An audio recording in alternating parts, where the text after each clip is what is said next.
ಅವನ ಆರೋಗ್ಯವಂತನು ಮತ್ತು ರೋಗಮುಕ್ತನೂ ಆಗಿದ್ದನು. ಅವನ ಸಾವಿಗೆ ಬಲವಾದ ಅನ್ಯಾಯ ನಡೆದಿರಬೇಕೆಂದು ಕಾರಣವಿದೆ. ಆದ್ದರಿಂದ ಸಕಲ ಶಾಸ್ತ್ರ ಪಂಡಿತರು, ಪುರದ ಹಿತವನ್ನು ಬಯಸುವ ಪುರೋಹಿತರು ನ್ಯಾಯಾಲಯಕ್ಕೆ ಹಾಜರಾಗಬೇಕು. ಇದು ರಾಜಾಜ್ಞೆಯಾಗಿದೆ. ನಂತರ ರಾಜರು ಬರುವರು. ತಿಳಿಯಿರಿ, ತಿಳಿಯಿರಿ, ತಿಳಿಯಿರಿ.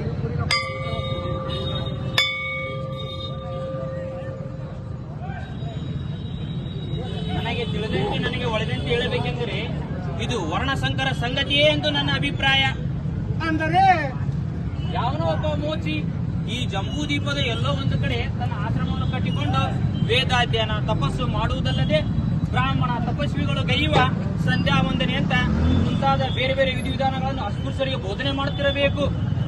ಬ್ರಾಹ್ಮಣರು ಮಾಡುವ ಕಾರ್ಯವನ್ನು ಸಮಗಾರನು ಮಾಡಿದರೆ ಸಹಜವಾಗಿ ಬ್ರಾಹ್ಮಣರ ವಂಶ ನಾಶವಾಗುವುದು.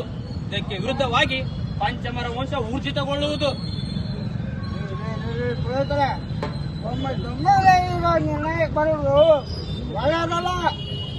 ಹಾಗಾದ್ರೆ ನೀವೇ ಹೇಳ್ರಿ, ಅವ್ನ ಸಾವಿಗೆ ಕಾರಣ ಏನಿರ್ಬೇಕು? ನಾವು ಹುಡುಕ್ಬೇಕ್ರಿ.